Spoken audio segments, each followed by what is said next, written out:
Mister Tommaso Napoli, 92 minuti praticamente perfetti, poi l'episodio che in un certo senso quasi spiega perché la Nissa si trova lì, perché non molla, perché lotta, perché fino all'ultimo ci crede. Sì, vabbè, parliamo di una squadra costruita a vincere con 30 elementi, uno più bravo dell'altro. Proprio guardavo questo prima di incontrarli, che è una rosa abbastanza ampia e che è una squadra che nelle ultime settimane, ma un po' forse è stato un po' anche il loro andamento, che anche se va sotto non molla mai e ha dei giocatori esperti per questa categoria che in qualsiasi momento ti possono anche castigare. Però se mi permettete vorrei fare mi dispiace tantissimo per i miei ragazzi perché avevano assaporato quello che era la vittoria a pochissimi minuti dal termine e che meritavano, secondo il mio modesto parere, senza che nessuno si possa arrabbiare o meno, perché meritavamo quello che era il successo fino a 3 minuti dalla fine. Abbiamo sempre provato a giocare palla a terra, a lottare contro una grande squadra, per cui è questo quello che dico sempre ai miei ragazzi. Non è soltanto quando incontriamo le grandi squadre, Mazzarese, Nissa, che dobbiamo fare le grandi prestazioni, ma anche quando si trovano anche delle squadre che si lotta anche per non retrocedere. E lì dobbiamo essere sempre con una tensione abbastanza alta. Per cui, ritornando al discorso della partita di oggi, non posso che fare i complimenti ai ragazzi, ma già da lunedì dobbiamo riniziare perché sabato abbiamo un altro incontro abbastanza tosto.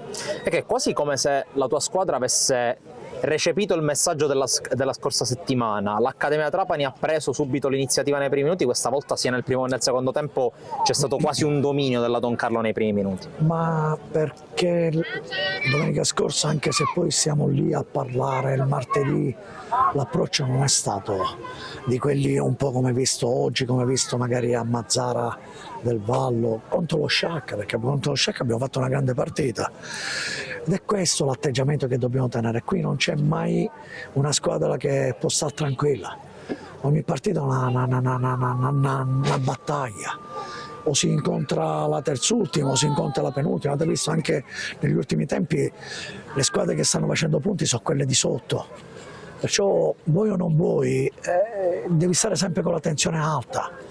Ecco perché dico l'atteggiamento, l'approccio sono delle cose che ti fanno diventare una grande squadra.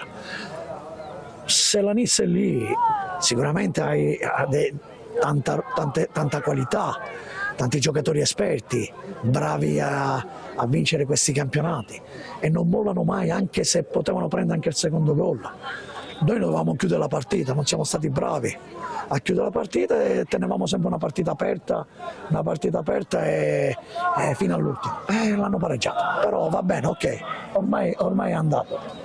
Ormai è andato, però sono contento della prestazione, sono contento che la gente si sia divertita, perché poi alla fine è questo quello che è il calcio, vedere delle partite anche in eccellenza di un certo prestigio. Con Giuseppe Romano, peccato perché la Don Carlo Misilmeri per 92 minuti ha dimostrato di poter essere superiore alla capolista, poi il gol di Neri ha, diciamo così, rovinato un pomeriggio perfetto.